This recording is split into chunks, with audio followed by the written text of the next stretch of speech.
Testing 1 2. Check 1 2.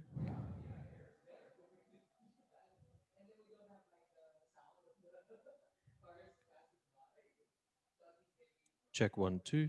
Testing 1 2. Check 1 2.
Mid is on, or oh, Yep. okay. So great. Seems to be picking up.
Okay,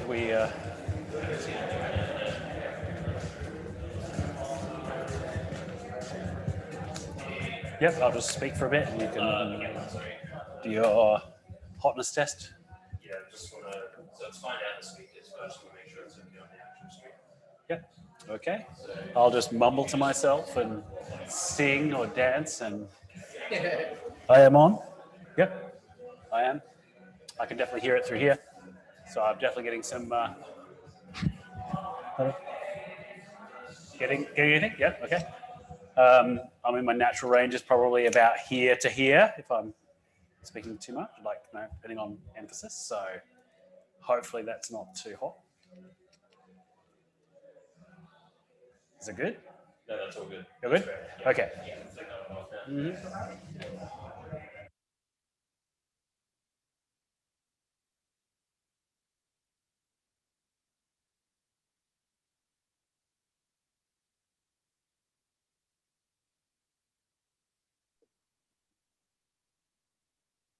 Hey everyone, who do we got on? Yo, hey, Alex. Hey Yo, guys, Jeff. Stefan Hey Stefan. Hey, Stefan. Is it just the three of us? well, I think Daniel isn't joining us, and who's that other lady? I forgot her name. Loretta. Loretta. Yeah. So she's from. Is it Mauritius? Something. I think she's Mauritius? Isn't that a country? Yeah. Yeah. She's based here. Okay. I think so. Okay, cool. I'm not sure if the sweet. guys can hear us. Maybe they can or not. I don't know. Are we live now? Who knows? Maybe. We Well, it says webinar streaming Let's live. not say anything incriminating. Let's not say anything incriminating. we can hear you. Stefan. So I've got a new shitcoin I'm starting, guys. I thought I would just let you guys know. Yeah, wait, just make sure you give me like preferential treatment, okay? I want to buy it at 1 cent before we Yeah, dump bro, it you'll on the be retail insider. noobs. Sweet. Do it. We'll list it on Amber before anyone else knows, okay? And then, and then don't we got Jeff here for fucking Binance, so we know where this is going. Can you see us? Hey guys, I'm not yeah, gonna we see can it see now. it. All right, Hey, I guess you hello. want to. We'll turn on our video and all that. Yeah.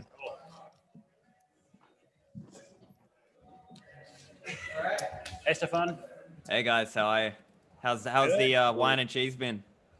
Well, apparently that's afterwards. That's our reward for doing this. So. Oh, I see. I thought it was like a wine and cheese beforehand thing, and then you guys are doing the yeah, cool. Bit of bait and switch, I think. Like,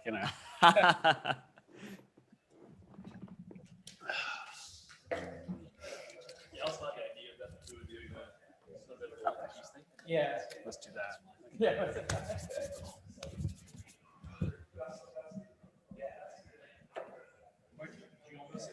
This looks like a nice space. Yeah. Yeah, you got a nice room. You're nicely in shot if you want to take the cheat there. Well, actually, you can actually see that one. I can't really. So I've got that little cheat sheet.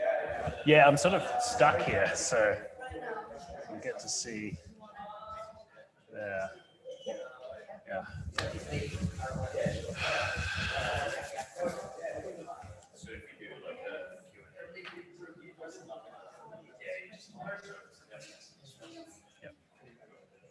Run around with the mic, be the mic boy. Yeah.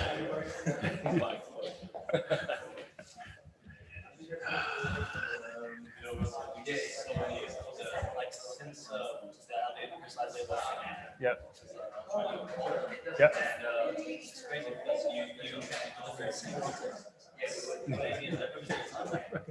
Well, yeah, it might be a bit different this time. There's a broad panel. It'll be interesting to see what people say. So I will.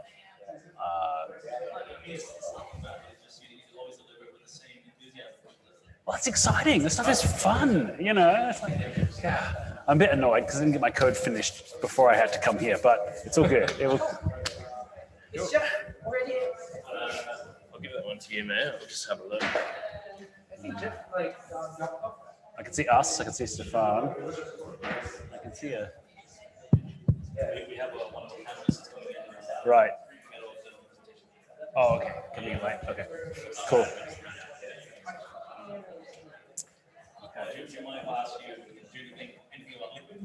Yeah, good. Look, I figure all questions are fair. I can always say I don't know.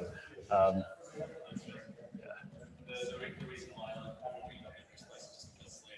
Hey guys, Yeah. is the live stream link working? Yeah. Live Oh, stream link's okay. working. I That can was post the that in voice. the chat. We can still get to see you, Jeff. I just haven't turned on my video yet. So click the live stream link, it just keeps loading. Weird.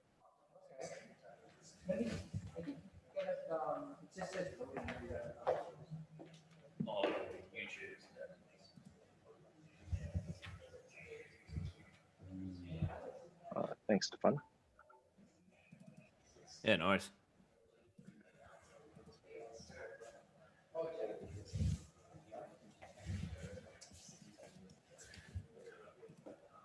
Does it actually open? Or it's just my browser? Sorry, what do you mean? The live stream link that you sent me, it doesn't really load on my side. Oh, it should. I can see it. Okay. I think this is actually a YouTube view, right? So there's a bit of a lag. Yeah, YouTube has a slight lag. Gotcha. You can bleep out anything that we say, I guess. Very high production values meetup you guys got here. You're well ahead of us in Bitcoin Sydney. Oh, yeah, sure.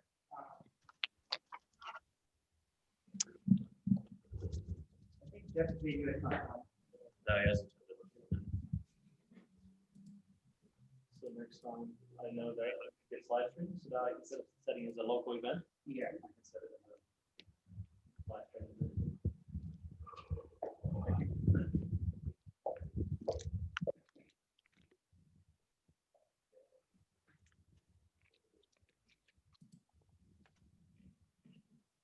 Jeff, can you hear Yep, I can hear.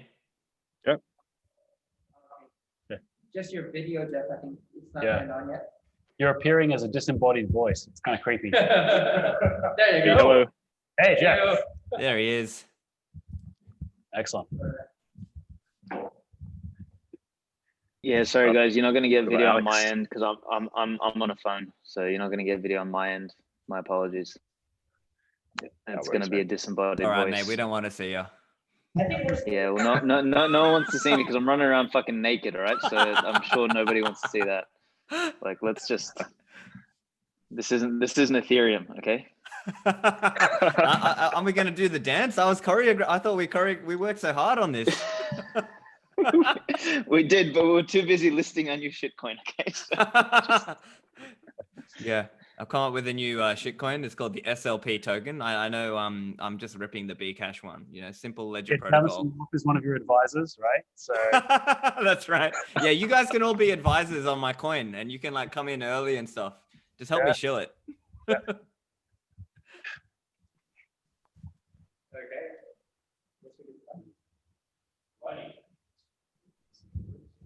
test 1, 2. Okay. Just do a quick intro. All right. All right. So thanks for coming, everyone. My name is Mike. I'm from Stone and Chalk. I'm the ops manager here. Because I caught wind of this event and I've always had a big interest in crypto, I thought I'd come along and sort of join the group. And so sort of jumped at the chance to get involved. So for anyone that doesn't know, Stone and Chalk is an impact network. We have offices here in Adelaide, Sydney, and Melbourne.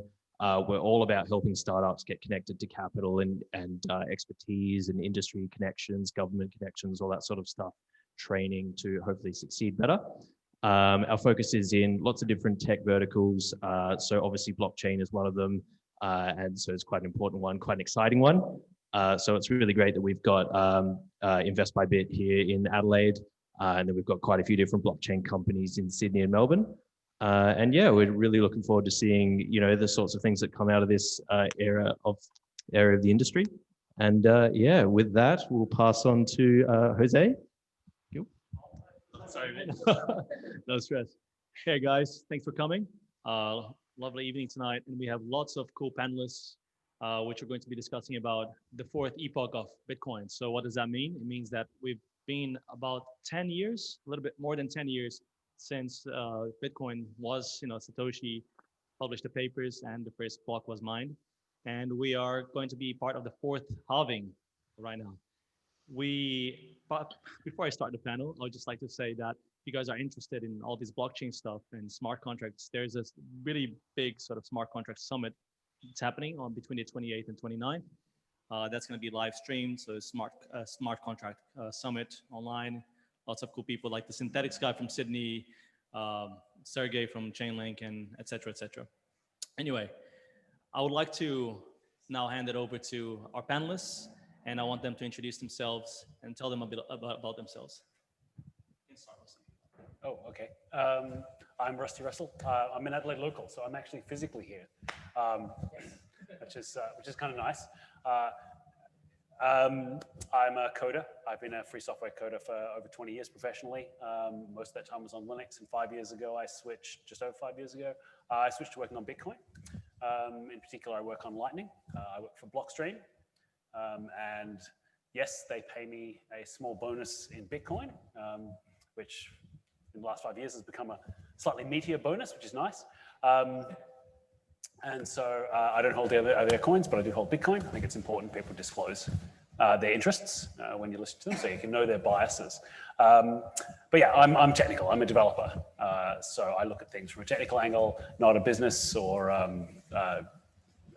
biz dev or any kind of marketing angle at all. I'm useless at those. So I stick to the tech.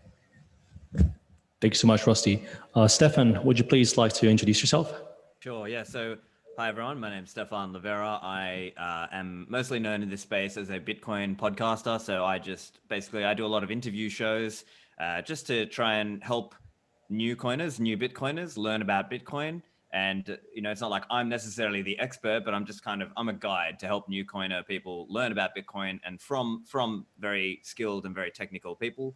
And I discuss things both in terms of the economics of Bitcoin and also around how do you use Bitcoin in practice and some of the software projects and technical aspects of Bitcoin.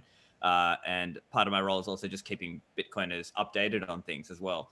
And so the second thing is I'm a co-founder of Ministry of Nodes, which is an education project where we're just doing guides and providing consulting as well to help people who want, in person or like Zoom call guidance on how to get set up with Bitcoin, how to hold your own keys, run your own Bitcoin node, things like that. So that's me. And he is an expert, by the way. Yes, no, very good. Thank you. Jeff, would you please introduce yourself? Hey guys, didn't prepare a speech for this. I'm Jeff Yu, so I run a little exchange here called Binance Australia.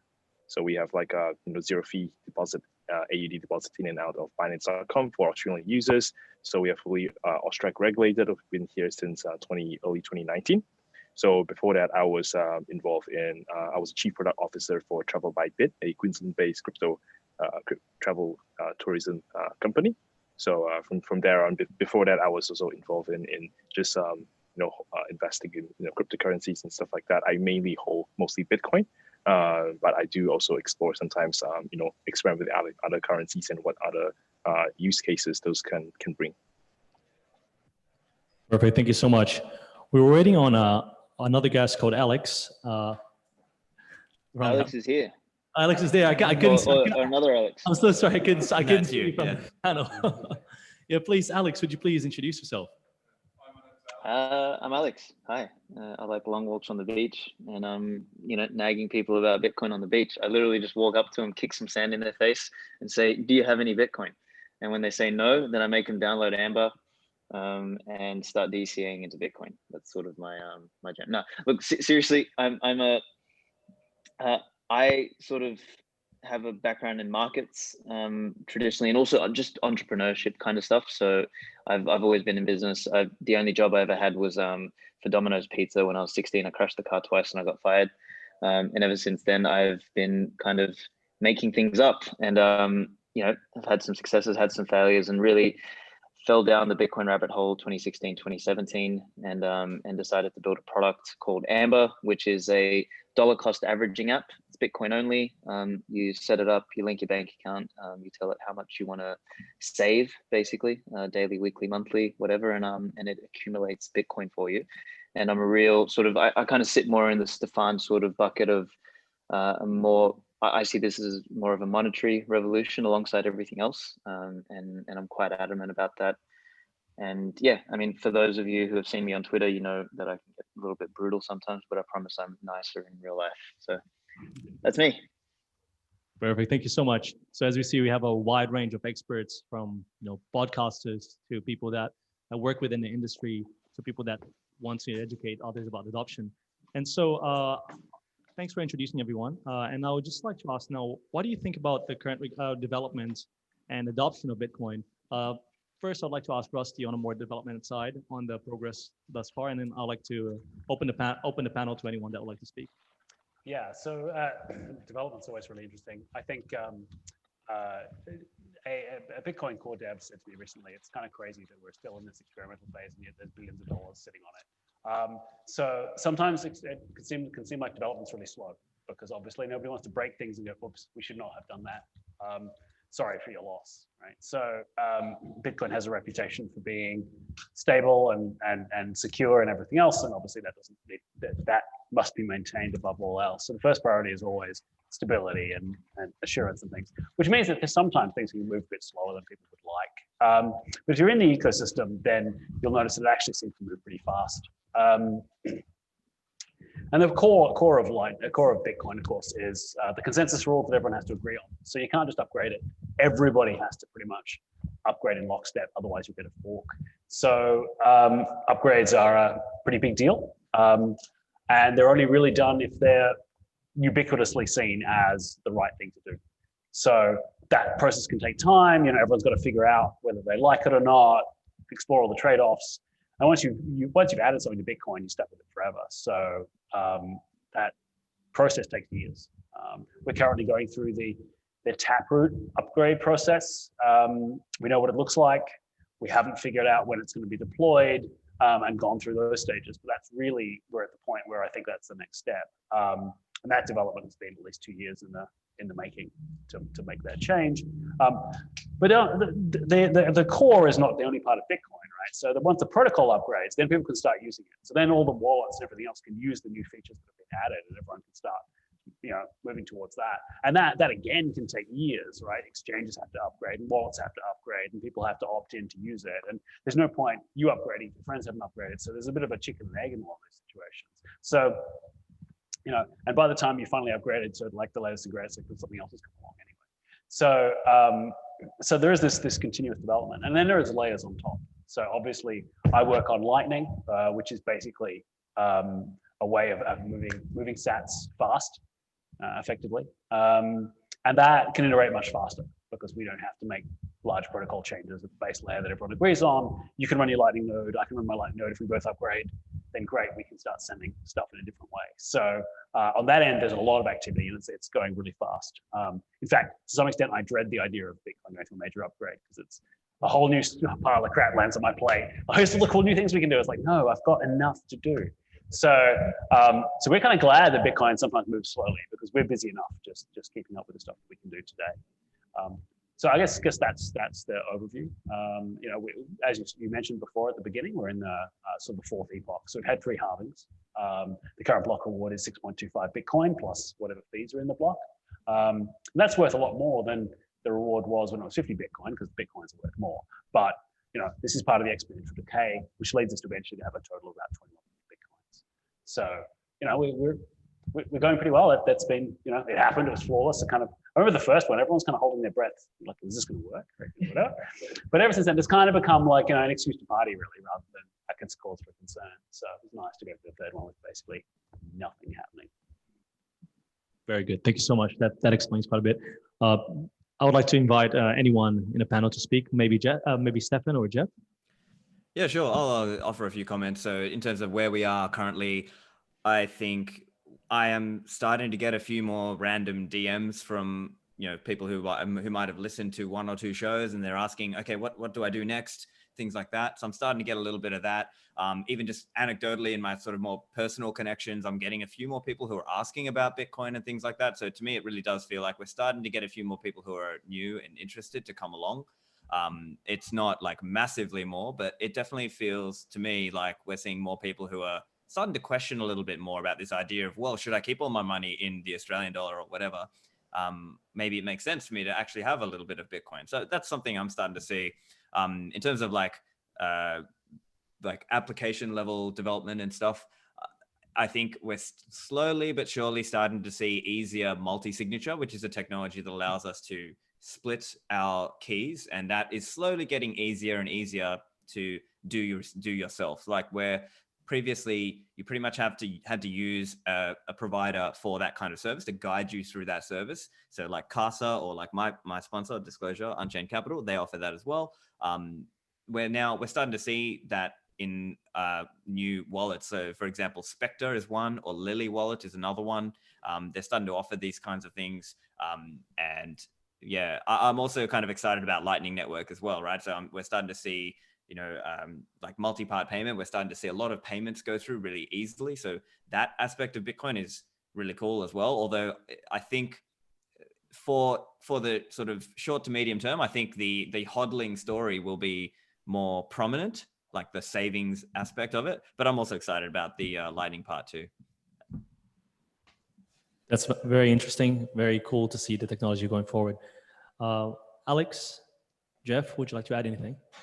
Yeah, sure. I mean, obviously from an exchanges standpoint, we continue to see a lot of growth in this space.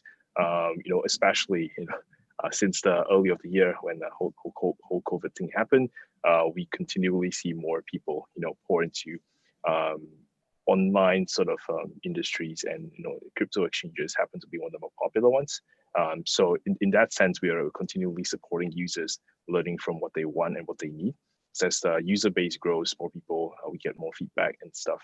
So it really helps us to grow and provide a better service for our Australian users. Yeah, I mean, going back to the Lightning one, I was pretty big advocate of the Lightning Network. Even back then when I was in Trial by Bit, we pushed for the world's first Lightning payment merchant network around, probably in the world. I think so. I think we had that in like early 2018. No, I think it was mid 2018 when the Lightning Alpha was up, like just earlier that year. It's pretty reckless. But we had it with like Brisbane airports and a couple of merchants around Australia. So it never had any problems. Really, really cheap, really fast. Pretty cool. And right now my focus is all building up Bitcoin, adoption and knowledge of crypto around Australia, and then hopefully we can provide a better platform and safer platform for users to onboard from 0 to 1. Absolutely. Alex, would you have anything to add? I mean, I guess what's the original question again? Because like I could just riff on off the back of what the guys were saying, but was there a particular question that you wanted me to answer? No. The original question is just getting a background on where do you think things are going, and just the overall development, maybe overall public perception and adoption. Okay. All right. So I've got two comments. One, I think, I mean, we've obviously seen things like MicroStrategy and now some other businesses, holding their cash reserves in there. I probably should have done my own PR thing, because we've held a big chunk of AMP cash reserves in Bitcoin. Maybe I will do a PR thing to say, hey, Bitcoin company holds cash reserves in Bitcoin. I don't know if anyone's going to cheer about that, but I mean, I haven't seen a huge difference recently though in retail people sort of storming in. Like Amber keeps growing, but what is actually driving most of the growth is existing users buying more Bitcoin. So we are still seeing our volumes have doubled probably in the last couple months, but I would say that the user growth has only probably increased by about 10% or 15%, and the volume has all been driven by people who are already Bitcoiners or already on the app buying more. So that kind of tells me that we're not seeing a huge influx of new people yet, and that's kind of to be expected. I've always thought that retail sort of follows, and it's people that are sort of a little bit more in the know, or that are kind of really have a keen interest in this, that the more you go down the rabbit hole, the more convinced you are, and then you go from having a 2% allocation to 5% allocation to 10% allocation to being some sort of maniac like me who has all their money in that and doesn't have enough money to buy food at the end of the week. So it's like, so I'm kind of seeing that journey with our users. So that's one thing. And then I also wrote this article the other week, which kind of, was abrasive in some ways, but it was called "Do Not Buy Bitcoin," and it was dedicated to the naysayers and the skeptics and the shitcoiners and all of that sort of stuff and the blockchainers. And basically, my message was, I'm sick and tired of trying to I hate the word mass adoption now. I actually don't care about mass adoption. I care about selective adoption. I care about people finding Bitcoin because they're interested and curious in it, because the rest of them are going to find their way through pain because they have to, not because they want to. And I've kind of moved away from trying to sit here and bang people over the head about, buy Bitcoin, buy Bitcoin, buy Bitcoin because this. It's almost like I'm trying to, save them from themselves, but they don't want to listen to an extent. So I've kind of flipped the switch in my mind to the, almost to the extent that, if I see genuine interest there, I'll pursue it. But I almost think that we're going to wish, like in the next couple of years, we're going to wish the days of little interest from the public in Bitcoin would come back. Because as this thing really starts to ramp up, and as people pour into it, not because they want to, but because they have to, we're going to feel the pressure of that. We saw a glimpse of it in 2017, and that was obviously all primarily shitcoinery though. As the next few waves come in, there will be the next scam, like the next DeFi or whatever else is going to pop up. But fundamentally, the world's changing in such a way that more and more people are going to be interested in this thing, and most people come into it for the whole number go up technology thing. Like they come into it for the money. Like I've got a saying, which is I came for the money and I stayed for the money. But we're going to get a lot of noise, and I just think that we're sort of in the calm before a storm. Maybe I'll put it that way, and I'll sort of end my comments there. Well, thank you so much. Actually, it's quite interesting that you do mention that the public perception of Bitcoin and crypto in general has changed over time. And as you said, right now people are having a look more at it, and of course the adaptive selection that you're talking about. But remind me, sorry man, I'll just interject one more thing there. Remind me just later. I would love to riff a little bit on just the difference between crypto and Bitcoin, because I actually think that Bitcoin stands against crypto, but I'll leave that for a little bit later. So no worries. Yeah. Thank you. I will bring that up. I wanted to just follow up with that specific point, just because right now we're living in quite, you can say, weird times, things that haven't happened in years and years and years when it comes to, plagues, when it comes to diseases, when it comes to self-isolation. But simultaneously, this also comes into consideration the whole market crash that was happening in the beginning of the year, and then there was an injection by the Fed, and now unemployment in specific countries such as the US are continually rising. People are continually becoming more and more poor. There's increased tension between races, as you see in the news. And my question over here is, how do you think that this mistrust in the government and this stock goes up because technology rather than brick and mortar shops? How do you guys think this affects the adoption and the overview of people on Bitcoin? Oh, wow. Okay. I think, when times are really bad, when things go bad, the best you can hope for is number doesn't go down, right? It becomes like a lifeboat, not a cruise ship. Or okay, cruise ship's a bad example in this example. But, not your private yacht, right? You'll just be happy to have a lifeboat, right? So there's some of that, and that's kind of the worst way to get adoption. I think. I mean, that will definitely happen, and always does happen in selected areas of the world. But I'm hoping that we kind of muddle our way through. So maybe a slow decline rather than like a crash would be my preference. So yeah, I definitely don't want to win over the dead bodies of all the existing infrastructure. I think that would suck pretty hard. Yeah, absolutely. And the floor is open to anyone if you'd like to comment on it. Yeah, sure. I think I've mentioned this before, and this was like a news article that went around recently, is that COVID-19 has essentially accelerated the war on cash by 5 years in terms of shutting down branches and ATMs. And if you're thinking long term about this stuff, that can only be positive for something like Bitcoin, right?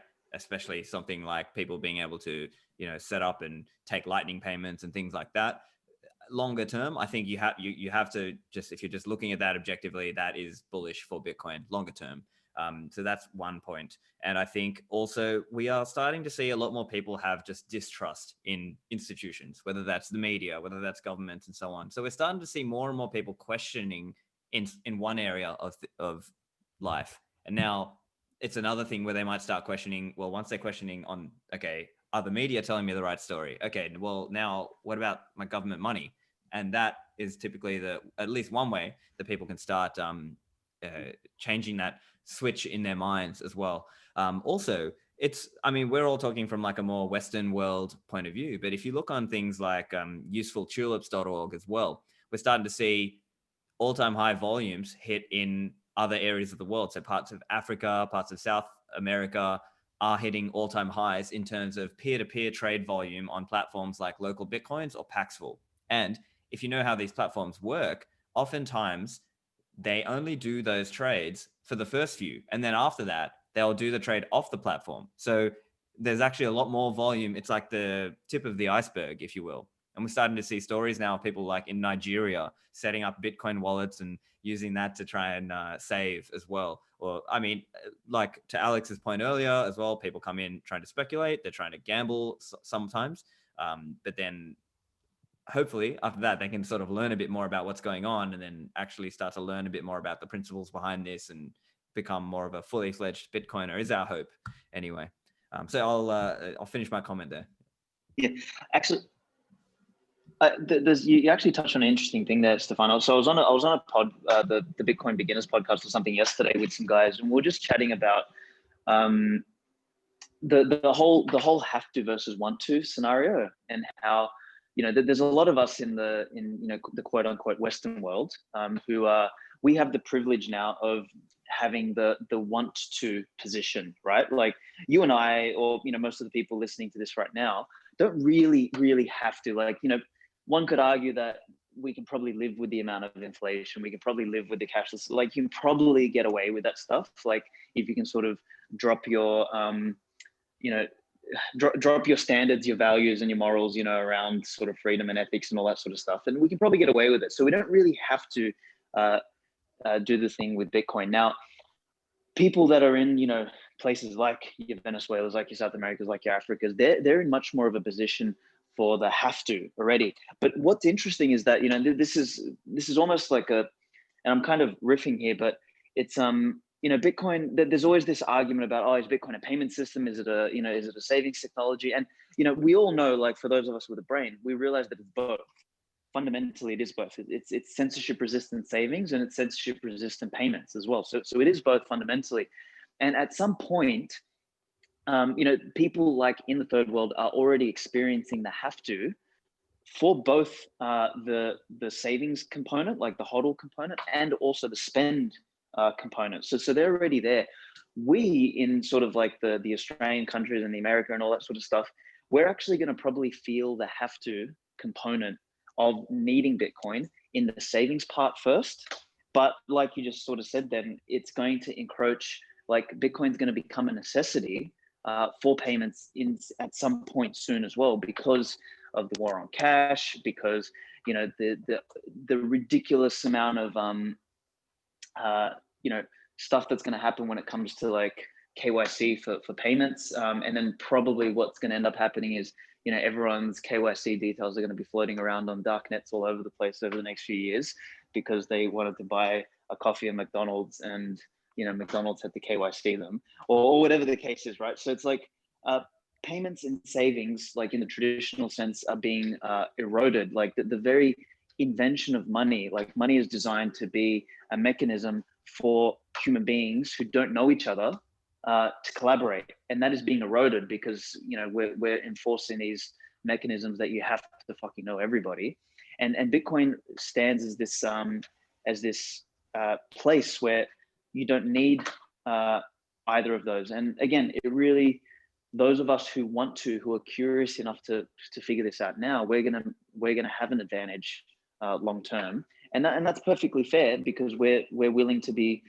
call us stupid or retarded enough to want something different, and to go and spend the time actually looking into it and discovering that. So so yeah, it's just I don't really know what my point was, but like it's this the COVID thing. So has this changed?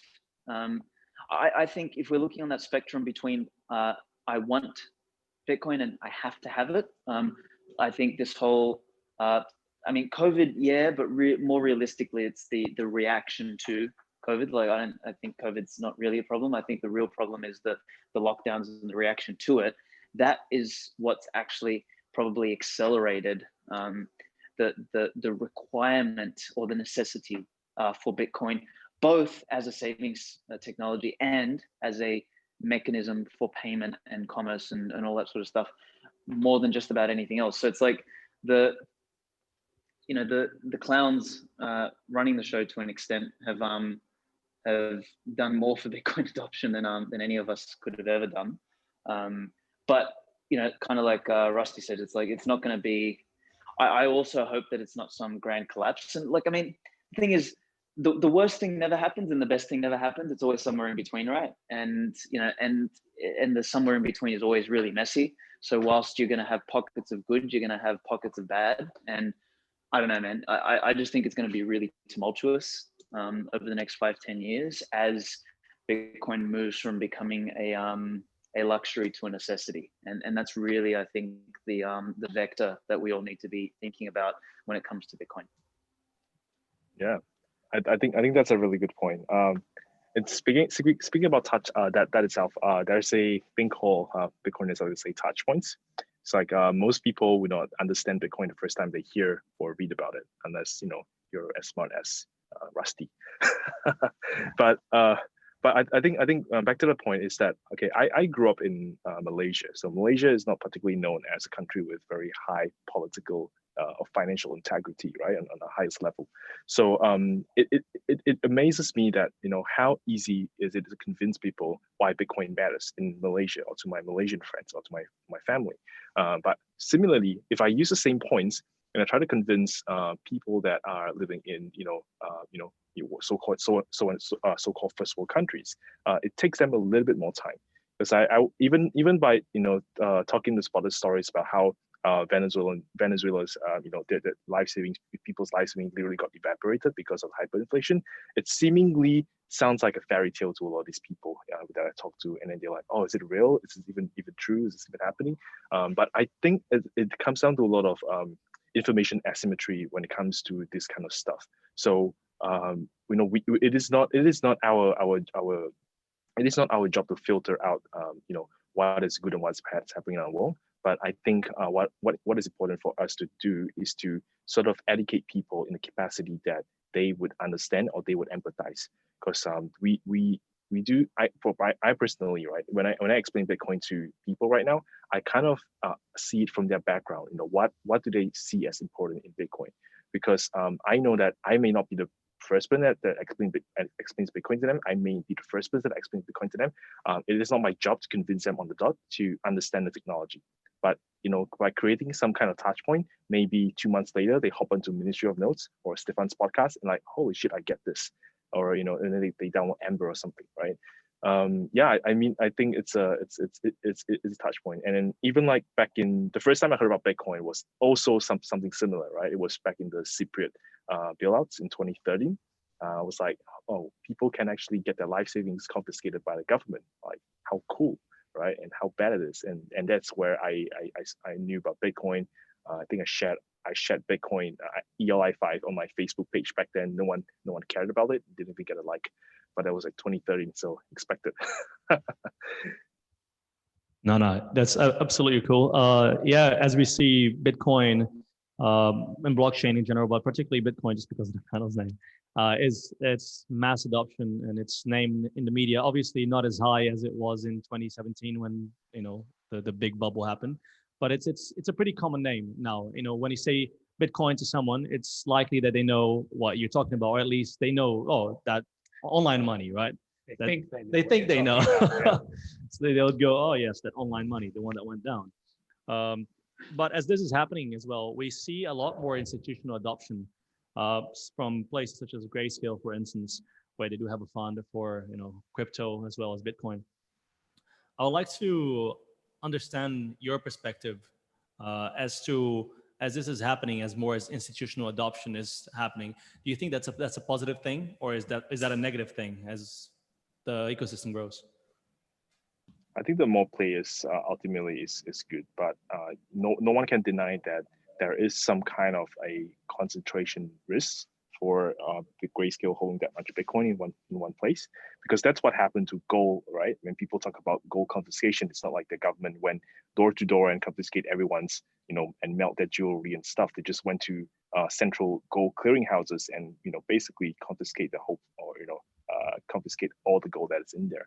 So we don't want Bitcoin end up in that way, because that is what gives Bitcoin a unique and I would argue better proposition than gold, which is the it's so easy to store. It's easy to transport. It doesn't decay. It doesn't do anything by if you store it properly, right? So what is good is that it creates the demand for Bitcoin. Like Grayscale is buying out, like probably a couple of times the amount of daily supply of Bitcoin that comes from new minted Bitcoins. So it definitely creates a kind of market. I think more players in it will create better price discovery, and the more players there is, I think the market will sort of stabilizes fairly quickly instead of like having decades to go. Yep, that's very interesting. Does anyone else have any comments to talk about this? If not, Yeah, go sure. for it. So it's I guess part of that is also around like what is the level of like knowledge about Bitcoin and ability to store it as well. So like maybe a smaller family office might use self custody, whereas like some of the larger institutions, maybe they're not yet ready, or they're not there yet in terms of how to self custody. But I think it's one of those things where maybe you could arguably say, like, I don't know, is it a blessing in disguise that we haven't had an ETF yet? I don't know. But the other point that's also interesting is there's a company called Glassnode, and they do some interesting analytics, right? So again, some of this is heuristic based. It's not 100%, but they have at least found that the amount of Bitcoins held on exchanges is actually coming down. So arguably, that means more people in the Bitcoin world are learning how to self-custody. So that's probably a good thing.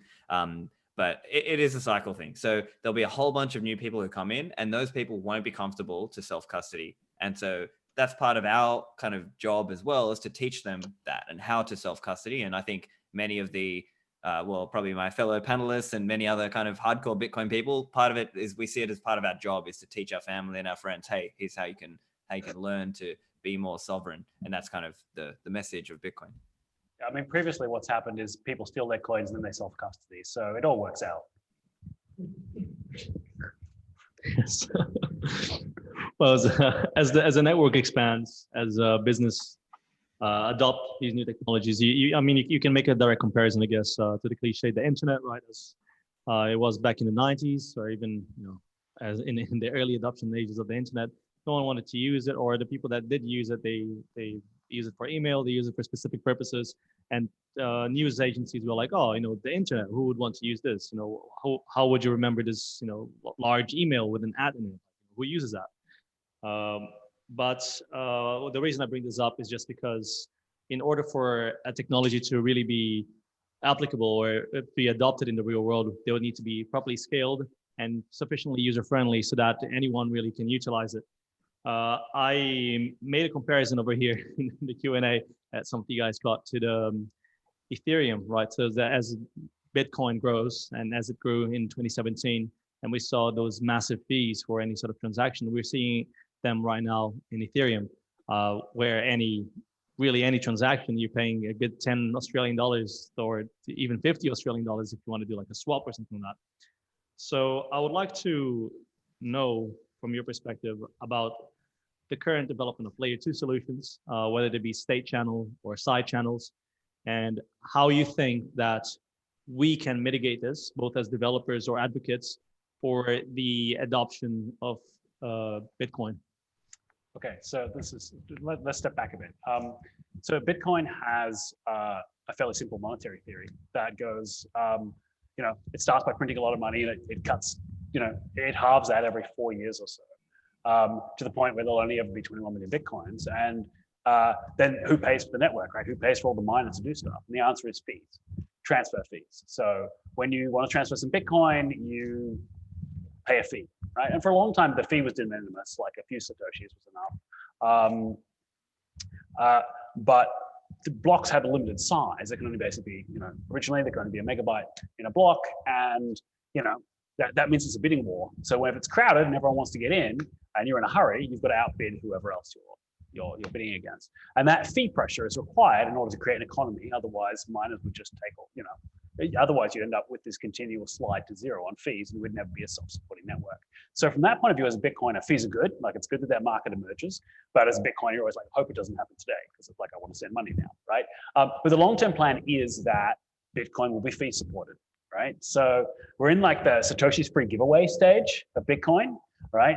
But the documented plan that that everyone understood, it was in the original paper, was that it will transition to fees at some point, right? When you figure out what the fees have got to be, obviously you start to go, well, we want to pack as many transactions in to sort of share the weight of those fees as we can, but there'll always be a limit. As Bitcoin gets more popular, there'll always be more people who want to send Bitcoin than can fit on the network. It's required that we keep blocks small for several reasons. One, economically, you've got to have some constraint so that people will pay for it. If the miners could take as many transactions as they want, every miner would be tempted to take just one more with one, sure, it's only paying 1 cent, but hey, it's free money, right? But it's not free money because the whole network has to take a block. So for the miner mining it, it's free money, but the entire rest of the network has to analyze that transaction. So in order to avoid them socializing the expense that way, you have to have some constraint. Now, we did get a block size increase with SegWit, which was the last soft fork a couple of years ago now in Bitcoin. We basically effectively doubled the new transaction type, kind of an appendix on the end of a block, and we could put some more stuff in that appendix. So we went from 1 meg to a theoretical maximum of 4 meg, in practice about 1.5 to 2 meg blocks, right? So we've had some fee relief, right? We had this spike. Things are kind of settled down. We've got a bit of free pressure now, but basically on weekends it dies. Most people do work 9 to 5, and then on weekends, especially US weekends, so Sunday, Monday here, you can always get cheap fees through, right? And that seems to be pretty consistent, and that's good. The downside of that is, with no pressure to actually get the shit together, people haven't been compacting things as much as they want, but that's slowly been happening behind the scenes, right? So there are a lot more SegWit transactions than there were, and we're seeing that increase. Now, the Ethereum case is interesting because they don't have the same kind of, the Ethereum have not got a monetary cap. They have always said that effectively, well, they've never said it, but it's always been implied that there'll be an infinite number of Ethereum, right? They'll just keep printing more. So they don't have a requirement for fees to support the network. And also they don't have the same kind of concerns about scalability that Bitcoin does. Bitcoin's extremely concerned about, you can set up a Bitcoin node and 5 hours later, if you've got a fast internet connection and a fast computer, or a day later if you haven't, you have verified every single Bitcoin transaction that ever happened yourself and made sure it's okay. That's extremely hard to do with Ethereum. Apparently people have done it before, but it is literally almost all the people who've actually done that work for a couple of companies, right? Because it requires a huge beefy machine. It requires a long time. I've never even tried, right? And most people haven't. So they don't care so much about the scalability of the network, and they don't have a financial cap. So the fact that they are having this weird, just change it, right? Just fix it. They don't have the constraints that Bitcoin has. They can change their minds. And they've changed. Bitcoin has changed frequently over the time. Bitcoin has made changes to we call soft forks. Everything we do has been backwards compatible. Ethereum has just made hard forks all the time. They've changed multiple times, sometimes very fast, sometimes in order to steal people's coins. But they have literally people you don't like. So you know, I don't understand why they're having this crisis, right? What the fuck? Like, just fix it. They can do it. They've done it before, right? Just change something and make it go faster. So these are completely different beasts, and I think this is what was pointed out by someone else. Bitcoin is, I consider it to be a very different project from almost every other coin, because we have considerations that they don't have to worry about so much. So we can't just like flip a switch and go, oh, well, that was wrong, we'll just change it, because there's no one in charge. Ethereum has someone in charge, so he can just make the rules, and he has in the past. So why isn't he fixing it? I don't know. I don't care. Anyone else want to hit that one? Yeah, so I think Rusty made a lot of great points, and I guess in terms of how does the ecosystem scale, a few things there. So the incentive to use some of these technologies, it sort of only comes during these times of extreme high fee or extreme high demand. And so it's sort of like a lot of the Bitcoin exchanges didn't bother getting SegWit and batching and all of these things until the fees got high. So similarly, we probably shouldn't expect that a lot of people are going to be all about Lightning Network until the fees get high again, right? And so it may well happen again during this coming cycle. We don't know. Now, I think the other point that's important to consider is understand the way Bitcoin was sold to people in the earlier years. Bitcoin is not necessarily that, right? So people saying, oh, fast and cheap, blah, blah, blah. It's like peer-to-peer, and it is peer-to-peer, but just got to consider what it is as well. And I think longer term, it can only go this way. It can only go this way where it's like, you really need to think of it like when you run your Bitcoin node, you're being a bank, and you might set up a Lightning node, and you might onboard your family and friends onto that. And they might be in some sense customers of your bank in some sense. And so over time, it's going to, I think that's the way it's going to evolve. And so we have to be cognizant of that and not sell the wrong message to people. And so that for me is why when I am talking to a new coiner or a pre-coiner, someone who's just trying to learn what is this thing, I'm usually careful to understand exactly what are they interested in, right? So because if they're interested in day-to-day spends, then I might point them down more that pathway of, hey, learn about Lightning, right? If they're more interested in privacy, well, then I'll point them down the pathway of, hey, coin joins. But for most people, they probably just want to be able to save. And for that, they pretty much just need a hardware wallet or some kind of multi-signature setup for now. And so I see it like, again, it's going to be a layered approach, but we have to first appreciate what Bitcoin is and what are the things that make it special. And once you appreciate that, then you understand it's not about kind of every transaction just naively on chain, longer term. So, yeah, and Stefan echoes something that happened. Like early on, like when no one used Bitcoin and transactions were free, and you knew everyone else on Bitcoin, and no one was ever going to cheat you. It was a very different kind of world, right? You'd send transactions, and go, that's cool. You'd send someone 100 Bitcoin, they'd be like, wow, that's almost those 2 cents or whatever, right? Yeah. It was very, it really was play money in the early days, and it was all like cool, and you'd mine Bitcoin on your computer if you wanted some, right? That very different world. It was always kind of very clear how it was going to go if it was successful. But for people coming on board, and there weren't the same kind of excellent education sources that we have today, people just hear from their friends, oh, it's Bitcoin thing, oh, it's instant, it's cheap, it's free, it's all, it's free money, right? And some of them got quite disillusioned actually when it turned out that, by the way, you realize there are going to be fees. What? Really? Yeah, at some point, the bridge is going to get crowded and we're all going to squeeze across it. And this is how it's going to work. And so, yeah, we're trying carefully not to send these sort of false expectations for people. And I think that is important. Yeah, I think you guys made really good points.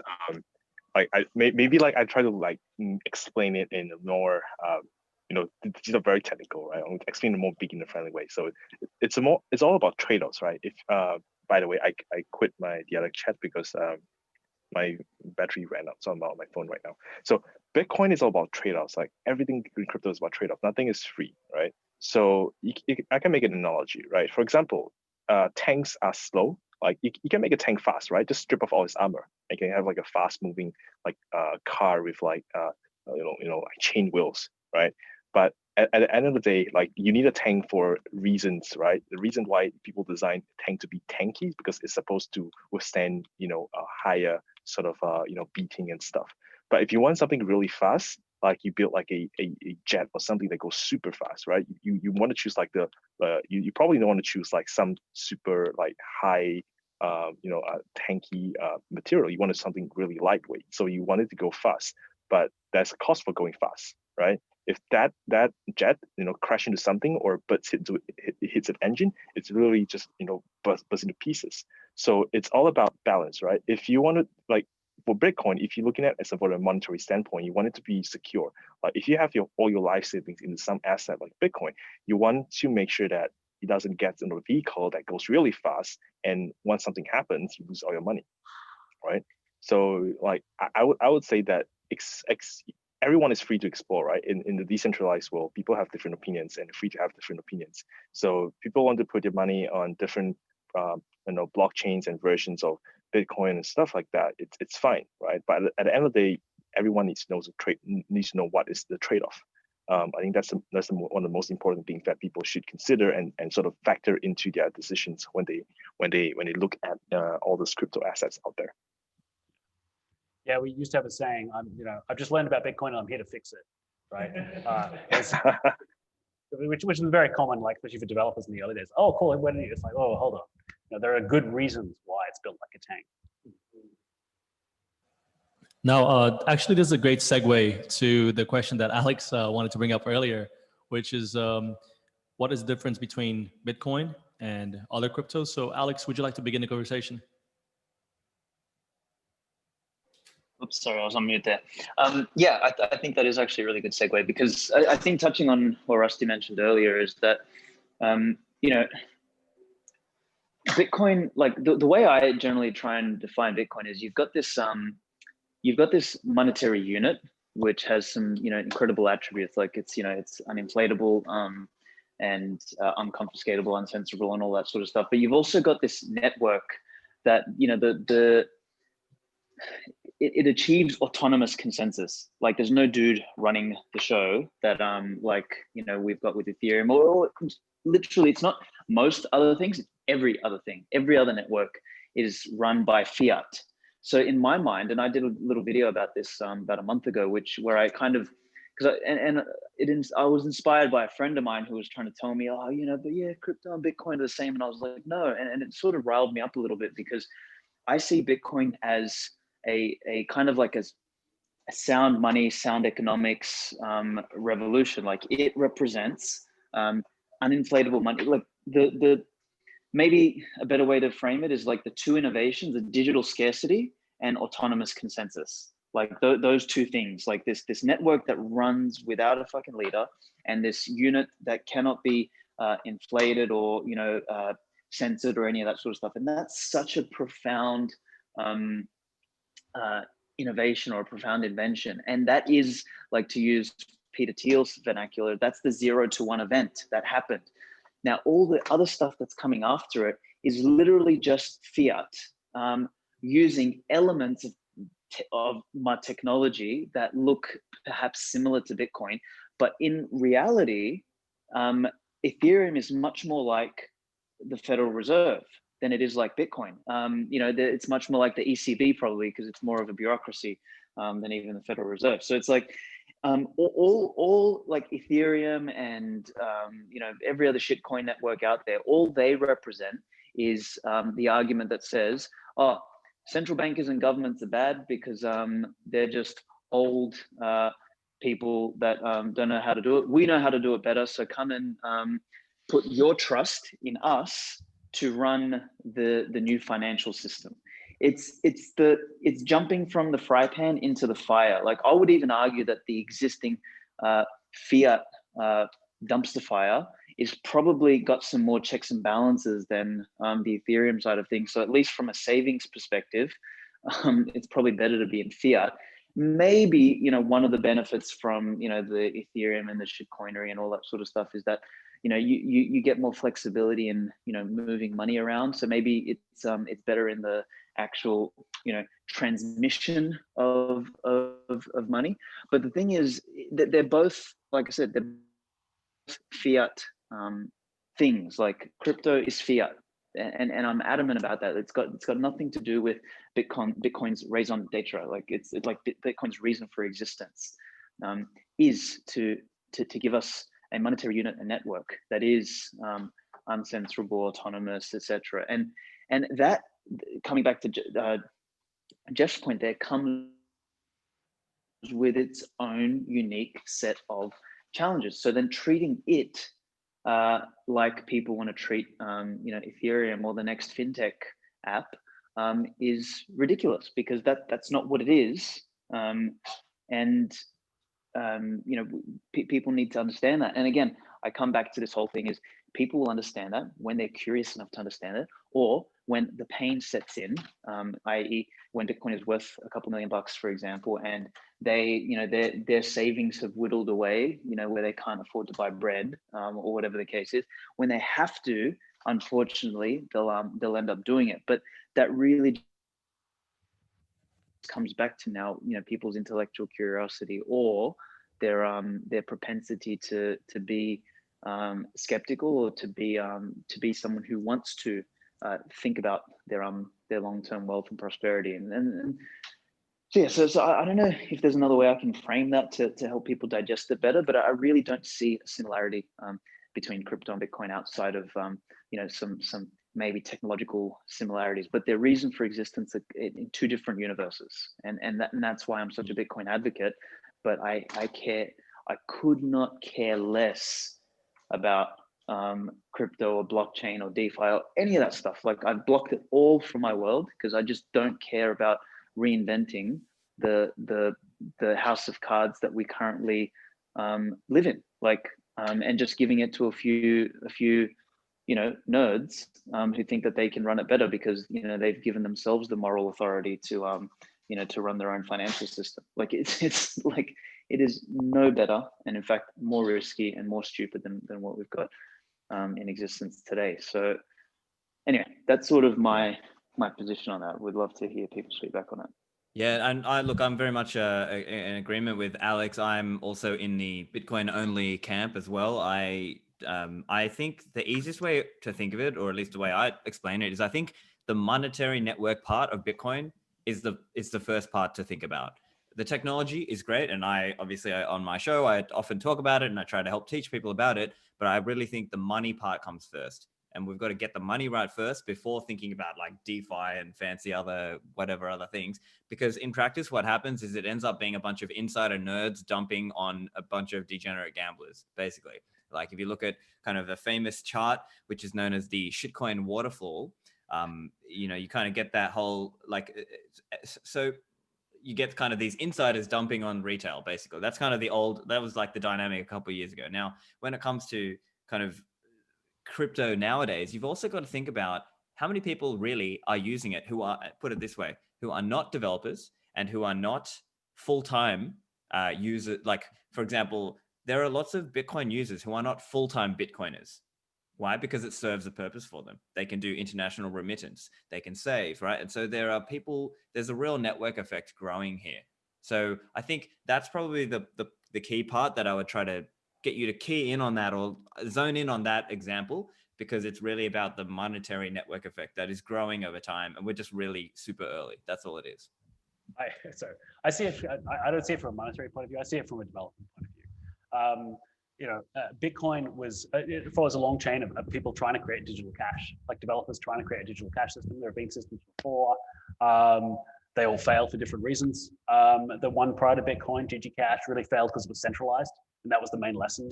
And so 10 years later, Satoshi came forward with this, Nakamoto consensus, which is a new method of producing consensus in a way that didn't require a central authority. So he produced it. And I've always considered that kind of a tongue-in-cheek, a bit of a bug. But in order to do it, he had to create his own currency, right? In order to create this this internet peer-to-peer cash, he had to create his own currency because there was no trusted party who could link it to fiat, right? So he had to create his own currency. Now, it turns out that people had forgotten this generally, but if you make your own currency and it takes off, it's extremely lucrative to print money, right? So when Bitcoin didn't fail immediately, the first thing people went is, pretty much did is like, well, I can do that.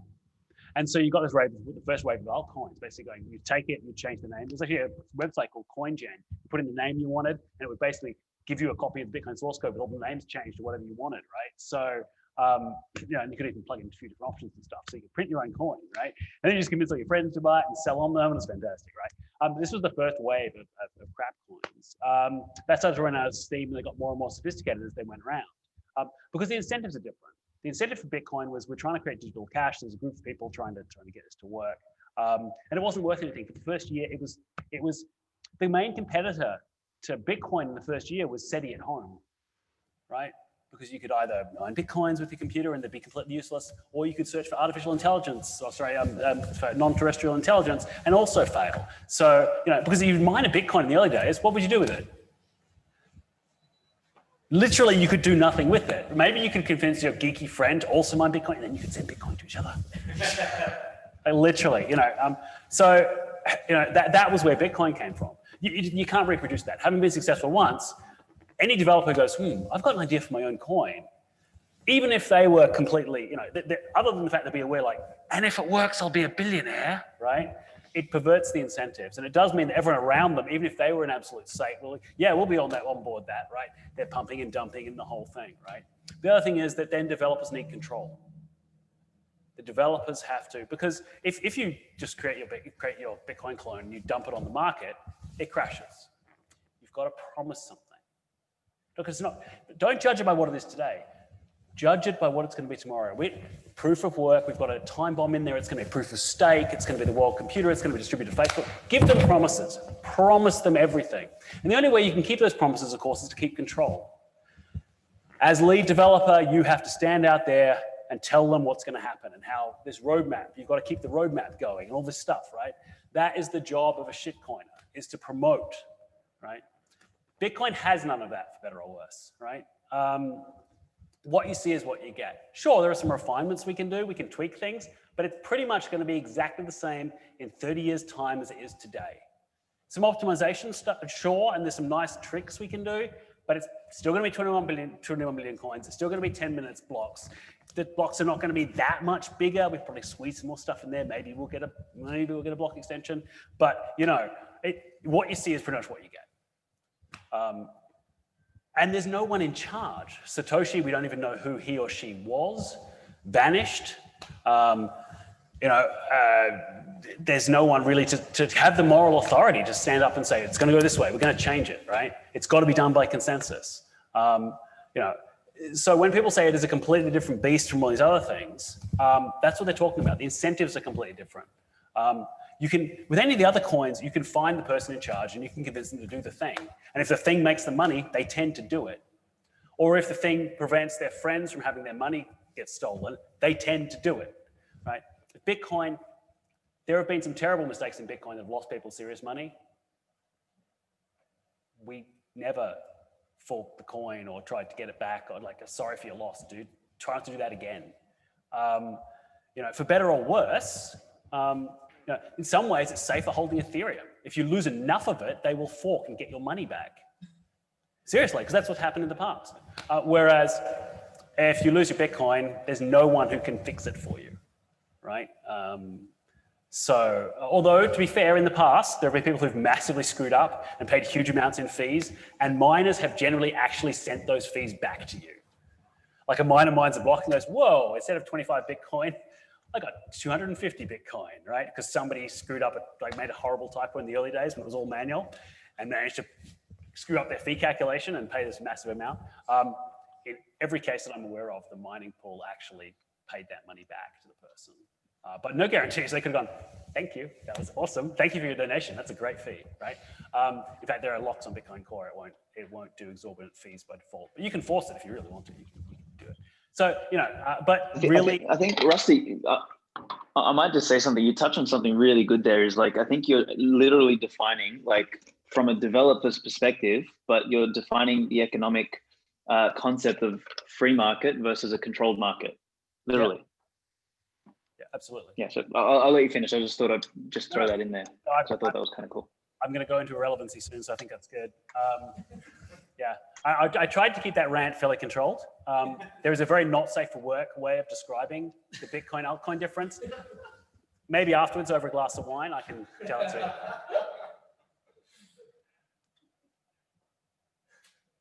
Alrighty, so Alex, did you have anything to say? You were waiting for Rusty to finish, or? No, I just sorry to cut him off, but I just kind of for me, that was like really well described. And I just think that whole, like, Bitcoin really embodies the whole free market thing. If you fuck up, it's on you.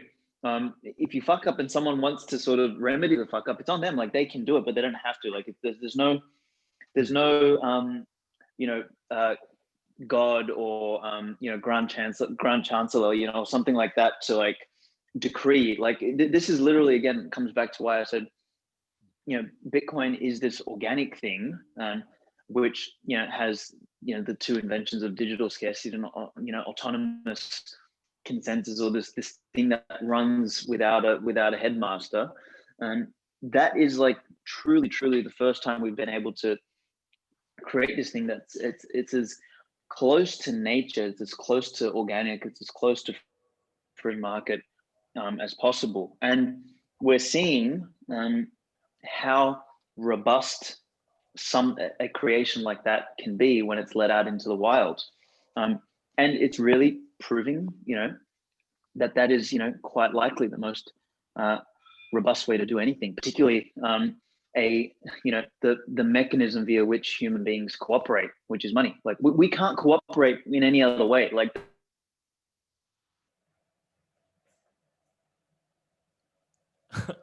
Alrighty. Can't even get internet. Yeah, I think I just want to add something really short here. Is like that point that Rusty made about back in the days that literally people just minting Bitcoin or mining Bitcoin and just don't know what to do with it, right? So it's really the plain moneyness of it, of being so insignificant back then, really created the whole reason why Bitcoin compared to the other coins, the ownership of Bitcoin is much more distributed across people. Because right now, if you try to create another Bitcoin, the same promise, all the VCs, all the pre-sales are gonna like rake up all the coins, and suddenly you have like a 80% to 20% distribution, and you can't replicate the same you can't replicate the same network effect growth from Bitcoin, because back then, right, that there's actually use of this useless Bitcoins, right? People were literally creating sites, putting AdSense on it, and giving people free Bitcoin, like 50 Bitcoin every minute, just to come to the site, and then they will get more money from the ads than the Bitcoin that they were giving away. I got my first Bitcoin from Bitcoin Faucet. They were the Bitcoin Faucet. Oh, nice. You just got to. I remember that. Bitcoin. Okay, cool. We'll give you Bitcoin. It really was play money. Thank you very much, guys, for your contribution. Before we go to Q&A, I just want to ask if you guys have any sort of information for newcomers. So there's a lot of newcomers that will eventually come to learn about Bitcoin and will want to either participate in the system or learn more about the system and perhaps develop. Do you have any resources or videos that you'd like to share? Stefan has this great podcast that you should listen to. Thank you. I think it's important to understand that this is so I have been in this space professionally now for 5 years full time. And prior to that, obviously, I had an interest and was tracking things. I took a sabbatical from my previous job for 6 months in order to do some development and poke around with things. Just from my point of view as a developer, there is so much to learn here. It is a fascinating and amazing kind of thing. And I get really excited about it. I'm like always really hyped. I often try to talk it down because other people are even like hypier, and I'm like, calm the fuck down, dude. This is like, and I try to stay grounded. But I get up and I love doing this. I have 5:30 a.m. calls, and I never thought I would ever voluntarily have a job where I got up at 5:30, 5:15 in the morning for them twice a week. And this is that exciting that I'll actually get up at that time. So it is incredibly exciting, and I think that it's important to convey that this is actually fascinating, a little bit scary sometimes, but the whole thing is just such an amazing journey. At least I've found so anyway, that I've changed careers to do it. So it's cool. You should join us. That's great. So Stefan, if you'd like to talk about your podcast as well, you can. Of course. Anyone really? Yeah. Yeah. So look, I would say in this space, if you're new, it can be there can be a lot of confusion out there. There can be a lot of websites that will lead you astray. And part of that was why I started my podcast, so that people would have kind of a curated set of guests and questions and things to give you. I'm guiding you in terms of how you can think about these things, right? And I talk about a range of different things, the economics, I talk about privacy technology, I talk about Lightning, we talk about protocol aspects of Bitcoin. There's pretty much something for everyone. So I would suggest check out my podcast, go to stefanlivera.com. That's probably one, I think that's a great resource, obviously. But there are other great resources out there. So nakamotoinstitute.org is a great one if you just want to understand like some of the history of this stuff. That's a great one. There's a range of kind of resources that people put out there as kind of Bitcoin starter guides and things. So you can find some of those out there as well. Like Jameson Lopp has a good page. That's bitcoin.page. That's a good one as well. Yeah, I'm sure. I thought it was your mama.page. I'm kidding.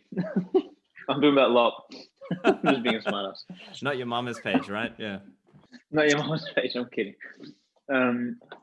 Sorry, you continue, man. No, that's it. So yeah, so some of the good podcasts in the space. So mine, obviously, Tales from the Crypt. What Bitcoin Did is kind of also newbie, kind of more like beginner level podcast, I would say. And then yeah, check out Alex and Jeff. I'm sure you guys will have stuff to add too. Yeah, there are lots of good meetups as well. There's an Adelaide Bitcoin meetup, for example, and there's a Sydney Bitcoin meetup. So, you know, you can find people and just ask questions. And you know, don't worry, there are no dumb questions. All of us went through that whole stage of having no idea or having completely, you know, have heard things that were wrong and stuff. So that's completely normal. And it's really good to kind of get that grounding from someone like, you know, what are the questions I should even be asking kind of questions. It can be good to do that in person, I think. No, absolutely. Speaking about meetups, I'm actually at the Brisbane Bitcoin meetup at the moment. Yeah, I think for Binance, Binance has a site called Binance Academy. Just look up Binance Academy, and it has like, you know, progressions of it's very graphical. You know, if you're a more graphical learner, Binance Academy is something that you might want to sort of check out as well. Yeah, just gonna plug it in there. No, that's great. Thank you so much, guys, for the resources. That definitely will be appreciated and used. Now, I would like to open up the panel for a Q&A. Does anyone have any questions that they've been urging to ask throughout the meeting?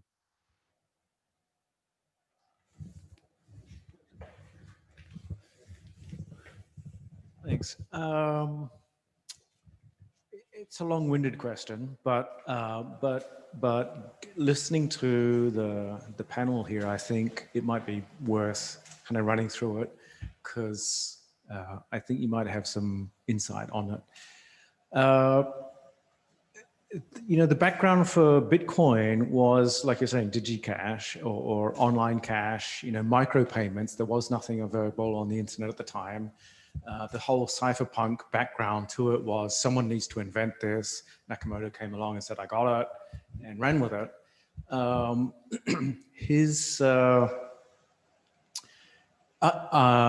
You know, his choice to make it hard money, I think, was a good one, and which has led to its, you know, success, direct success.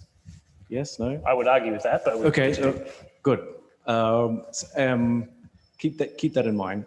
So hard money, and as a result, I think we've seen over time, over the years, people have dropped into this space more from a libertarian background or a hard money kind of background, like the anti-Fed, anti-inflationary, you know, anti-confiscation, that sort of stuff. Like a safe place to park my money is Bitcoin. You know, it's like e-gold, you know, all that sort of, you know, that sort of stuff. As a result, I'm starting to think, now this is, you know, open to your ideas about this. I'm starting to think this is very much like Gresham's law, where bad money drives out good. Yep. So in the past, when you've seen nation states or states debase the currency, the debased currency is what stays in circulation, and the good stuff, the gold, the unclipped, is extracted, and people, you know, hoard it, which is what we're seeing now with Bitcoin hodlers, right? I own Bitcoin, and I'm very reluctant to buy a cup of coffee with it, because I think, well, you know, I keep thinking back to when, a couple of pizzas were bought for, a couple of Bitcoin or a lot of 10,000. Bitcoin, and it was maybe an unwise decision. So I would think and I'll wrap it up. Sorry, I realize I'm taking this space. I would think going forward, if that's the case, a lot more people would be, especially in this age right now that we're facing with the bank or the central bank infusions of money, which is money printers going burr. We know what I mean. That it is the definition of debasing a currency. So people are just going to hold Bitcoin because it's such a hard currency. They're going to and hence not use it on like Lightning and not for micropayments. And if that's not not only that, but what we're seeing central banks now talking about wanting to move into digital currency space, which would be what we've always been waiting for the internet, which was micropayments. You couldn't do it with a credit card when they're charging you 2.5% on a transaction and 30 cents per transaction fee. There is no micropayment. So I feel like they're kind of moving into that space that was always carved out for Bitcoin, and Bitcoin's kind of shifted to another end of the spectrum of being that hard currency, like in history where, if you own gold, when gold and silver were currencies, were in circulation, you wouldn't really trade gold. It was the silver, it was the small stuff that you would use for everyday transactions, and your wealth would be kept in gold. I kind of feel like maybe that's what Bitcoin is heading towards. Okay. And the what do you want to call it, Fed coin or whatever, central bank crypto is going to be the micropayment thing. Your comments? Yeah, no. So the whole it is successful because it's hard money. I think that's speculative at this point. It is, anything with fixed supply would be harder money than fiat. So we're going through a stage where, so if Satoshi had said, okay, you know what, we're going to transition to we're going to bleed, we're going to have a 1% inflation ad infinitum, right? It would have been a different thing. But at this point, it wouldn't have made a difference because we were not there yet, right? We wouldn't be there for another little bit, right? So at this point, we'd be having a different kind of debate. And it would save us having this painful transition to fees too, because that would just fund things, right?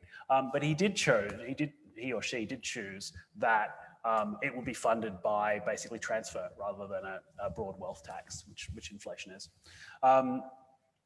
But it's interesting because there is this dichotomy, right? There's the hard money narrative is very strong now in Bitcoin, that you want to save it because it's hard money and we're worried about what's happening to other monies. That's definitely the prevalent wave at the moment. And it's interesting because I'm on the other side there going, but I'm really interested in pushing sats around, right? And I think there's a bit of both. So I wish we'd gone for Xiaomi and eCash, and that any country could have implemented Xiaomi and eCash pretty much any time in the last 20 years. They could have had a digital currency that was completely anonymous, that was perfectly like cash, and they just have to back it. They could have done it any time, but why didn't they? And the reasons, when you think about why they didn't, and that was because they've decided that control of their currency is extremely important, like literally choosing who can use it. It's extremely important. And for that is the same reason that will not do it today. FedCoin will not be a bearer asset, right? Because they don't want the Iranians to use it. They don't want bad people to use it, right? So they want to use the money as a tool of control, and that means it cannot be an equivalent, right? They cannot give you a genuine cash, right? In which case you're okay, well, then it's not really a competitor, right? It's something different. It might be slightly more convenient, but we've had electronic money for a long time now. I can transfer it to anyone's bank account in Australia, usually same day, sometimes instantly now, for free, right? That's electronic cash. No one's driving trucks around to ship money for me, right? So we've had electronic cash for a long time. So this talk of like a FedCoin kind of thing is not really changing. It's making on-edge efficiency improvements, but they're not talking about any fundamental revolution. I expect at some point, if Bitcoin puts enough pressure, then some country will crack and they will release a real digital currency. Australia would be a fascinating one to do it because we have a pretty well-respected backed currency. But by the time they do it, it'll probably be too late. because countries seem to have fallen in love with this idea that they can control their currency entirely, and that they can use it effectively for surveillance purposes. That is the current narrative. And so they're unlikely to reverse course until it's way too late. Thank you so much for your comment. Does anyone else have any questions?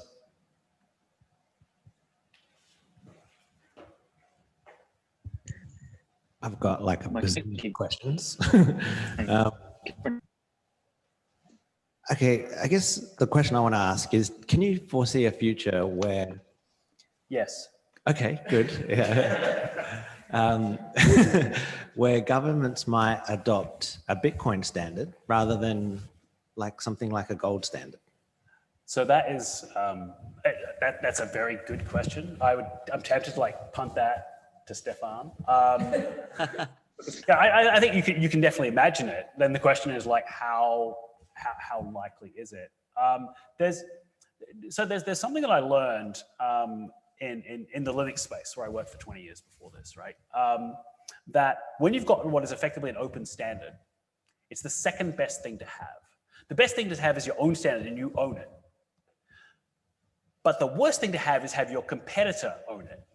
So sometimes if you're the number 2 player, then the best thing you can do is put your weight behind an open standard. Bitcoin has the potential to be that standard, right? And so if you can't be the world's reserve currency, which everyone would like to be, maybe you're better off not having your opponents have the reserve currency. And there's some gamification there around, well, maybe we should push this Bitcoin thing. It's certainly possible, but I would expect that to be, Australia would be one of the last countries, right, to go there because we don't have like these massive gaping issues. So it's kind of like the future is already here, but it's just not evenly distributed. We may see some of that. Stefan, did you want to? Yeah, sure. I think you said it really well. I think it's like that idea of Bitcoin is the money of enemies, right? It's like this kind of idea that because we can't all, like all the governments of the world won't be able to push their own one, they're just going to have to begrudgingly accept this. Now, there'll be some that go down hard on Bitcoin, and there'll be others that promote it and say, hey, we want to attract people to our country. We'll give you like better tax treatment or something. Or they'll see it like, hey, we can speculate and, we're like a middle level country and we want to buy some now. And maybe we see this trend going and you see like this stuff like MicroStrategy buying a whole bunch. Like obviously a lot of this is speculation, but I think one way to think about it also is that Bitcoin and becoming a Bitcoiner is more like an individual or a personal revolution, right? You opt into this system and it's not really like what the government does. It's just enough people opt into this system and we're building this parallel financial system in some way. So yeah, but I think longer term, yeah, I do believe money is trending towards one. The hardest money is going to win. I'm more in the hard money camp. I accept not everyone agrees with me on that, but that's my kind of longer term view. But if you guys are either Alex or Jeff, you want to add anything? Yo, my internet kept cutting out. So can everyone hear me now? Or? Yep. Yeah, I think the whole, I think I missed most of the questions except for the first one. So I think I'm just going to mention one thing about how, Bitcoin has become more of it really depends how you define cash. I think like if I put my product hat on and think about, this idea of product market fit and, people building something and then, pivoting and, and something evolving, and the elements that are more important to the user base or to the consumer becoming the more prevalent element of the call it the product. So if we view Bitcoin as a product, and that product has different features. It can be used for payments, it can be used for saving, it has censorship resistant properties, etc. Clearly, the market has honed in on certain elements that it finds more important, and that is a function of the fuckery of the central banking system and government system and all that sort of stuff, and then what we're seeing with lockdowns, etc. So it's kind of almost the environment, the world has sort of if we lived in a world that was peaceful and prosperous and all that sort of stuff, hey, maybe maybe the instant micropayments element of Bitcoin may have become more important, or its implementation may have been more of a, like a chow mein and cash thing. And that's where we might have been. But it's turned out that, we do live in a bit of a deranged world with, some crazy people making crazy decisions. And as a result, like the demand really is for a money that is harder. And as a result, like that's the meme that is organically emerging. It's because that's where the primary value proposition is right now. Now, let's say we fast forward 10, 15, 20, 30 years, and there's been massive transformation in the way society operates, and there's jurisdictions all over the place operating on some form of Bitcoin standard where hard money is the thing. I don't know, whatever.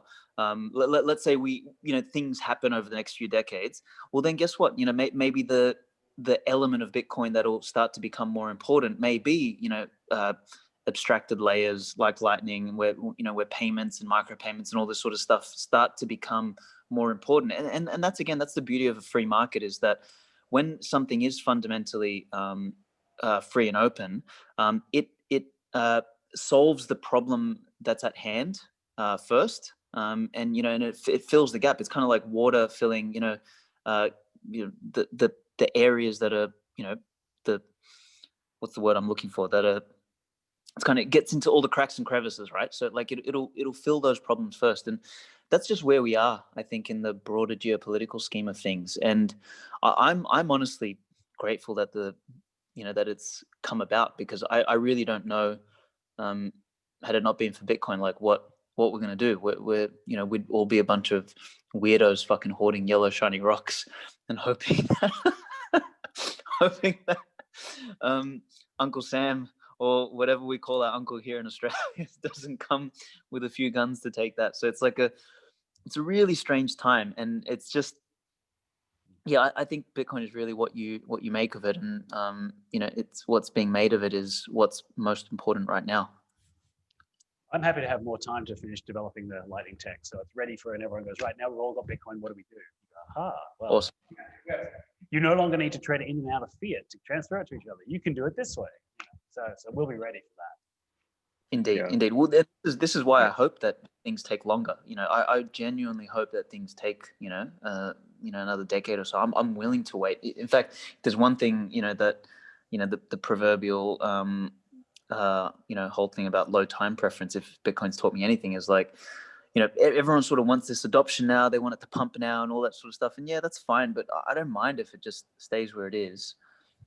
Because I'm pretty confident that this thing is going to be a big deal, and I just think also, like, and Rusty, you can correct me if I'm wrong here if my analogy is sort of off the mark, but the way I kind of see it is, legacy finance and legacy payments and all this sort of stuff is, you've got these layers of permission, that need to be sort of from a political standpoint, that need to be signed off. Like, if I want to have a fucking bank account as a business, I've got to bend over and basically tell them everything down to who my grandmother had sex with in kindergarten, because they want to know everything about me. So first of all, then I need to like pay all these fees and all this sort of stuff just to be able to have the right to have a bank account. Then let alone try and build products and services that are finance related, I need to go through millions of licenses and this and that and this and that. Whereas Bitcoin, fundamentally, from a openness standpoint and from the ability for people to build things on, like it's a open central bank, effectively. Like, it's got a monetary policy that's open. It's anyone can go and just build on it fundamentally, and they can abstract and build financial products and services off the top of that. A, and B, then my other analogy that I kind of use for people is, if we talk about throughput hypothetically, and again, correct me if I'm wrong here, but they talk about how Visa and MasterCard have, can do 150,000 transactions per second or blah, blah, blah. But when I kind of think about Bitcoin conceptually and the layers like, Lightning or whatever, that are going to be abstracted and anchored into this, core, call it a settlement network as the base chain, you end up getting a situation where you could technically, route millions or billions of transactions per second because you've got, you know, more than a single node that's managing all this throughput, or more than a series of nodes run by a single entity. And for me, like that, I see as huge potential. So not only the permissionless nature of Bitcoin, in the sense that, you know, as this develops, more and more people will be able to build more and more things without having the rigmarole, cost, energy, time, effort, and, you know, wasted to like just get approval to do something. But B, it's technically superior on so many different levels. And yeah, I just think we need some time to do all that. So I don't know, Rusty, if you've got a comment on that, like if I'm sort of on the right track in conceptualizing that. So on a superficial level, people compare Lightning to a credit card. Like, okay, so I pay with credit card, I pay with Lightning, kind of true. But people forget that a credit card isn't actually a payment, right? It's an IOU. And so there's a whole heap of infrastructure that goes behind that to make sure that they pay. So when you swipe your credit card or you put it in over the internet, the success rate of credit card payments where card not present is around about 80-something%. It's actually horrifically low. Like the failure rate's really high. And when cards are present, like a scanning or something, it's actually significantly higher. And the industry is trying to close that gap. And the reason that the way they close that gap is by asking important questions like, is this the kind of porn that you're likely to buy or not? Because they're trying to do not just card present activities, they're trying to figure out, are you going to honor this debt? That means, are you who you say you are? They're doing as much consumer tracking, all the effort is going into tracking your behavior so they can tell whether this is something that you would like them to do. They need to know that. It's fundamental to their business model, right? They need to know the kind of things you buy. So when you use your credit card, they can give it a probability score and go, no, we're actually going to deny that one because I'm pretty sure that's not what he likes. So I'm not going to do it. That's the whole basis of the invasive nature of the credit card industry, is that they're basically lending you money all the time and they've got to check, are they doing the right thing? Lightning's completely different. I don't care who you are. I've got your money now, right? It's a bare asset. By the time your Lightning payment comes through in a few seconds, I'm not holding an IOU. I'm not holding a future promise for Bitcoin. The only answer I'm holding Bitcoin, but I'm still, if you count Bitcoin as money, then I am holding your money right now. And that is very different for a whole range of reasons. It means that basically if you pay me and give me a shipping address, well, I don't care who you are. I don't have to worry about you being credit worthy. Is this the kind of thing you would normally order? Are you going to do a chargeback because your wife's going to find out and you're going to be like, oh, I didn't charge that. No way. I shall call up the credit card company and get them to reverse it, right? Which apparently happens all the time in certain industries. With Lightning, well, I've got your money now, whatever, right? So there is no incentive for me whatsoever to know who you are, why you're doing it, or anything else, because I'm literally holding the money at that point, right? So, for some uses, that is chalk and cheese. That is completely different, and not just the uses the obvious ones that I've referred to here. There are industries where they cannot accept credit cards because the fraud rate is simply too high. Because they are delivering virtual goods, and that is ripe for abuse. It's great for credit card fraud, right? In those cases, the cost of running a credit card can run not just like to a few percent, but like to significant chunks of revenue to the point where it's not worth doing at all. So there are whole industries that do not exist because the only way to make payment across the internet is using credit cards, right?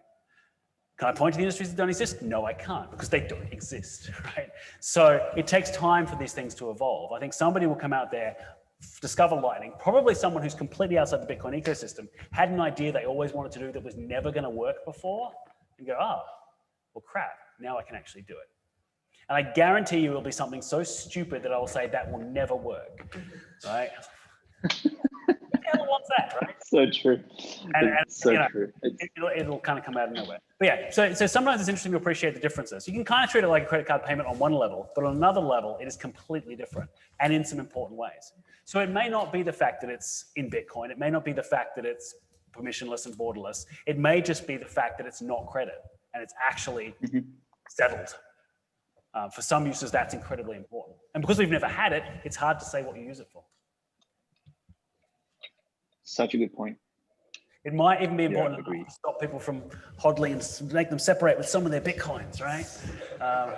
Might just convince them, right? And that's never. Well, you know, but then you just get paid. I'm kidding. I'm kidding. You know, it sits there and you just kind of drain it down with lightning and then you get paid again, right? That's how it works. Yeah. These are very good points. Thank you. Okay, so forgive me if I'm misremembering information here, but so if in the future people are accepting, if merchants are accepting money via Lightning channels, do you think that some might refuse to accept money if it goes along a certain route where there's not like a series of KYC AML checks that might happen before the money arrives at its destination? And do you think that in the future, because as far as I'm aware right now, the way that the Lightning graph is traversed is mostly via a random walk, do you think that there might be like a published series of like legal channels, so to speak? Right. So at the moment, you cannot tell, other than your immediate predecessor, where a Lightning payment comes from, and that's a feature. It is not as robust as we would like, because if you make the cheapest possible path, then it's actually quite predictable. So they can probably guess to some extent, or at least work it down to a set of nodes that you're likely to come from. It is always possible for somebody to implement a rule that says, I am not accepting money unless you have signed off on this and everything else. I certainly hope we won't go that way, and I will certainly not make it easy to do so, but there are other software developers in the world who could do that if they had to. One of my areas of research recently has been trying to improve the privacy of our payments. I've been doing some random walk work recently, interestingly, that you bring that up. It makes your payments slightly more expensive, but payments are so cheap across the Lightning Network, I don't think anyone cares. And even if only a handful of people are using randomness, it fuzzes the graph for everyone, right? I think one thing that we've learned is it's really, really important to bake these things in at the beginning. One of the reasons that we always had onion routing, even though it was a pain to implement and everything else for version 0, is that we felt that if we didn't get it in the very first version of Lightning, then people would abuse it and it would be harder to get in later. So increased randomness, increased privacy are definitely things that everyone on the Lightning Network today wants. If the world goes in a different direction and decides that's not what they want and they want something Lightning Light or something, well, I'm not going to work on it. It doesn't excite me at all. I think there are legitimate purposes for payments that can't be stopped. I sent money to WikiLeaks after the blockade, right? I don't agree with everything they've done, but I'm not happy with Visa and MasterCard being, having the ability to decide where I can send my money. That was just deeply concerning to me from a democracy point of view. I bought some shoes from Iran, again, blockaded.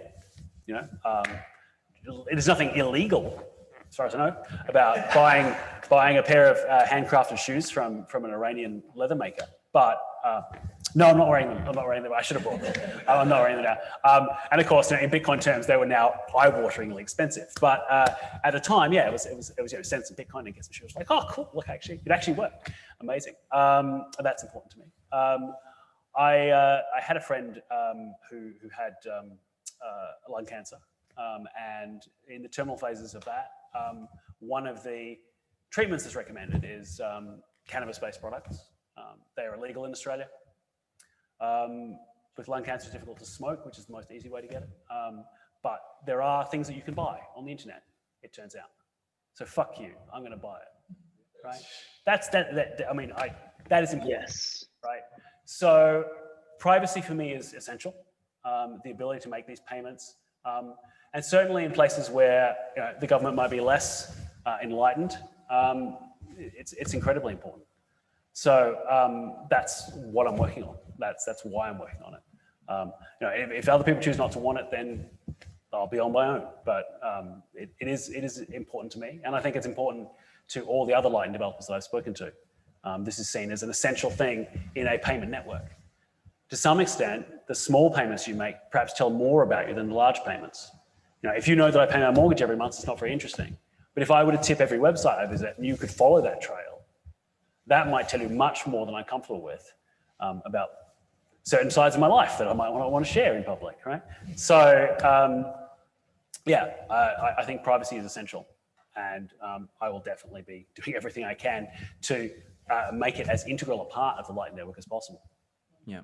I think one other point to add to that, Rusty, and excellent comments. I'd just add, so one aspect of making Lightning Network more permissionless or ability to be able to send to anyone is also easy to run a Lightning node, right? Like if it ends up that only the big, the bit refill and the big exchanges are the only ones who run a viable Lightning node that can actually route a payment through it, well, then it becomes a lot easier to go control those points.